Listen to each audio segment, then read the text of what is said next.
I want to show you the poems that I have picked out. So I'm starting out with this song called Pasadena by Tinashe. This is one of my favorite artists. I'm starting out with this song because it says, "I'm never leaving California." And I thought it was really funny because I totally left California. And yeah, I want this zine to kind of reflect the journey that I'm going through at this moment and kind of how I'm feeling at this moment. And so I'm starting with this song called Pasadena by Tinashe, where she's saying, "I'm never leaving California. Now more than ever, life is all what you make it. I got a vision for a perfect night. Every day I end up going through the motions. I wasn't built for the simple life." This song, I believe, was written during the pandemic. So it really is kind of exactly how I was feeling in the pandemic as well, where I was thinking about how life is really all that you make it. And, you know, I feel like every day we're stuck just going through the motions and not really living our lives, or, you know, maybe wanting more than just like a simple life. But I also thought it was funny because it says, "I'm never leaving California," and I totally left. So that's gonna go here, and you can see it's longer than the boxes, and so you could really see that I did not plan this at all. But that spontaneity, like I said, is really good, because that's going to make you think about just how to fit this in and make decisions based on that spontaneous act. So the next song that I chose, so some of these are songs, some of these are poems. This one is called "Long Year" by Audrey Nuna. And it goes, "It's been a long year. How did I stay here? It's been a long year. And why my daddy never call, why my sister never call, why I'm sleeping all alone, why I'm sleeping by the phone, why I'm sleeping at the bones." And that's kind of the dread that I was feeling just throughout the pandemic, and not feeling really happy with where I was at, you know, physically, career-wise, in all sorts of ways, all sorts of different ways, just not feeling happy with where I was at. And yeah, it had just, you know, I'm sure for everybody, the pandemic just felt like a super long, multiple years. So that's definitely how I was feeling. Pages 3 and 4 are going to be the poem "Viaje" by Alfonsina Storni. So most of these, you'll notice that they're just quotes. They're not the full song, and they're not the full poem. Mostly because you have to worry about copyright when you're making a poetry zine or any collection of other people's copyrighted works. You want to make sure you're only using excerpts, because written works, just like visual work, have copyrights to them. And so you can't just reprint a whole, you know, full poem or a full song. You have to just take certain excerpts out of them. This one was written in 1918, so it's over 100 years old, and therefore the copyright is no longer valid, and therefore I could actually print the entire poem for this one. So just something to keep in mind, that if you're interested in making like a collection of poems, you know, you have to watch out for copyright stuff. And even on the internet, when you go to places like Poetry Foundation, poetryfoundation.org, and they have like full poems that they've got available online, they can do that because they are providing some kind of educational context to those poems. So, you know, they're providing like either analytical, you know, critiques or, you know, some kind of educational content, some kind of form of analysis to go with those poems. So that's why they're able to post those poems online in full. Or if you've seen like a collection of poems like as a textbook, again, they're able to do that because they're doing so, like adding to it in some kind of educational context. One of the final poems that I'm adding is an excerpt from Come and Be My Baby by Maya Angelou. And the portion that I've quoted is, some prophets say the world is going to end tomorrow, but others say we've got a week or two. The paper's full of every kind of blooming horror, and you sit wondering what you're going to do. I got it. Come and be my baby. Again, yeah, it's really interesting to me when I read like older poems and how universal poems can be and how things never really change. How we're still fighting the same kind of fight, you know, both politically and just, you know, with civil rights and all that stuff, how we're still going through the same things, even decades later.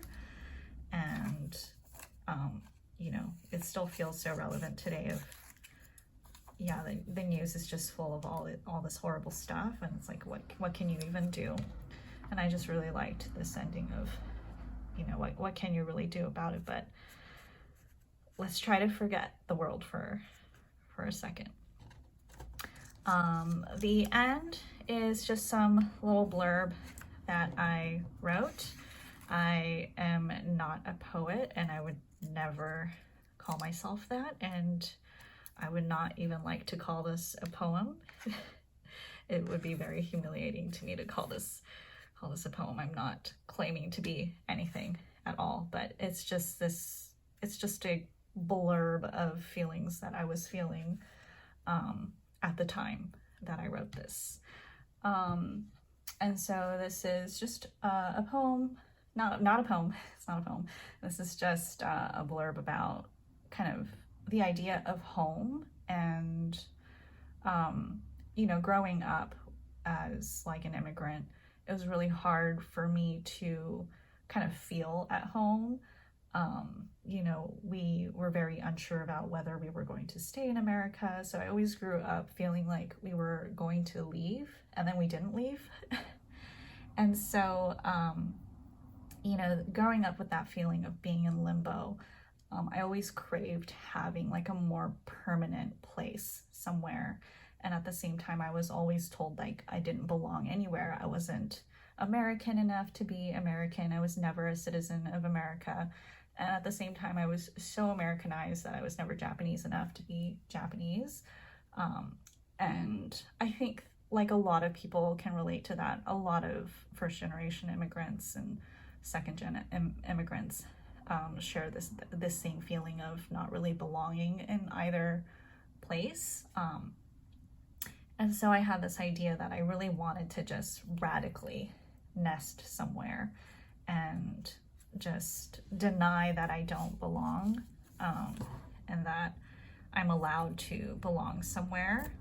And yeah, so it's just this feeling of, you can't tell me that I don't belong somewhere. I'm going to set roots here, and I'm going to say I belong here, and I'm going to radically nest somewhere that you told me I couldn't. And it was just this set of emotions that I was feeling about that. So yeah, that is, you can see that I was trying to have some kind of storyline with this poetry zine, but you know, this is definitely not the direction that you have to go. You can go whatever way you want with your zine. If you just want it to be a collection of love poems that you really love, or you know, some kind of collection of, you know, poems of a certain theme, or it's something that you wrote, that would be just as lovely. So definitely take this in any direction that you want to take it. So here is the finished zine. Just zoom in on some of these parts. One of my favorite pages is where I added these dry flowers, and then I placed a plastic, you know, kind of clear plastic sheet on top of it, just to protect the flowers when scanning. And the plastic doesn't really come up after you scan. And made sure to say that my little blurb there is not a poem. So I could fold this up and, you know, have my original be its own kind of readable zine. But if you don't necessarily care to have your original be foldable, I highly recommend not folding your, you know, really thick papers and not cutting it up or anything, and just kind of drawing in pencil all your lines for the boxes, so that you don't really have to, you know, worry about the hassle of folding it and worrying about creases and things like that. But you know, so I recommend that that's kind of the best way to go with heavier paper. But if you wanted to have your original be kind of a readable zine, you can choose to cut up and fold your original as well. Here's what the finished printout looks like. So I ended up doing a pattern on the inside, and so this would be like the black and white version printed out, and then when you flip it over, there's like this pattern that's going to be on the inside. What you can do when you go to like any kind of print shop, any copy place, you know, you can get prints there for cheap. It'll usually print out with these borders. You can always chop that off with a paper cutter or an X-Acto knife for a really clean, flush look. So that's what I did to these. So here's like the finished folded up versions. Here's the version in color. And so, you know, you can turn the pages, and it really doesn't, it's really not distracting to have that pattern on the inside, because as long as there's no text, you kind of tell like, oh, okay, I'm going to this next page. And yeah, and then you can open it up, and the inside's got this pattern on there. It's kind of nice. Okay, and here's the black and white version as well. So you could see that here's where I had that plastic covering to protect my dry flowers, and it really doesn't show up in the printout. But yeah, I just love that I use lots of different kind of textures and materials, and it creates these really interesting layers. And you know, the thicker you get with this, the more shadows it creates in the scan, and it just looks a lot more like dimensional and really beautiful. You know, I highly recommend, you know, adding your own little personal touches. I did like some scribbles. I did some, you know, tracing paper with my traced illustrations on top. There's some pen little scribbles. So you can really layer this up. The socials part, you'll notice that I added the text digitally. So here's the original page there, and you can see that there's actually nothing on there. And what I did was, when I scanned this in, I just used some, you know, you can use whatever software like Photoshop, or you know, some kind of software you can add text. You could even do it in like Preview. On Apple products, you could use Preview, and add text to your scanned image. So I added the text and I added my picture and all that digitally. Even added this kind of little butterfly sketch in a different color there. I did all of that digitally. So you can also choose to, you know, layer things digitally after you've finished your kind of original collage there as well. So that's an option. Some things to watch out for when you get your file printed, when you get your zine printed. Make sure that you are printing on the same paper, double-sided, if you are going to do this pattern. If you're getting it done by print shop where you can actually talk to a person, you know, they can help you figure that out. If you're just working on a machine and you have to input kind of options yourself, just be aware that you're selecting the correct thing, that is double-sided on a single sheet of paper.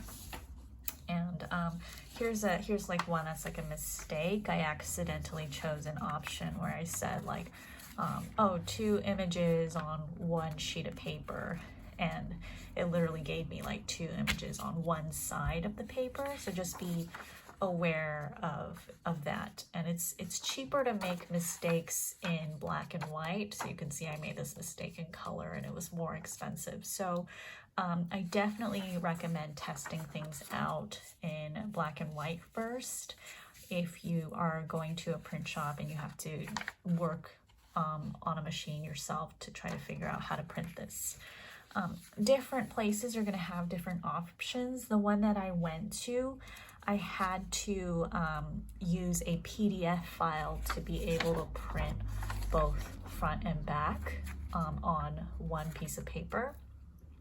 So be aware of that and try to save kind of different file types just in case. So you can save, you know, multiple JPEGs or, you know, one PDF where you've compiled that PDF in a way that it's one PDF file with 2 different pages. And, you know, so the one that I went to, it had to be a PDF. I had to select double-sided, not 2 pages on 1 sheet of paper, but double-sided. And then it comes out printing, I think PDFs, it has to come out with this margin, with this bleed on it. And so I'm gonna have to cut that off with a paper cutter or with an X-Acto knife to get that to be really nice and flush edge.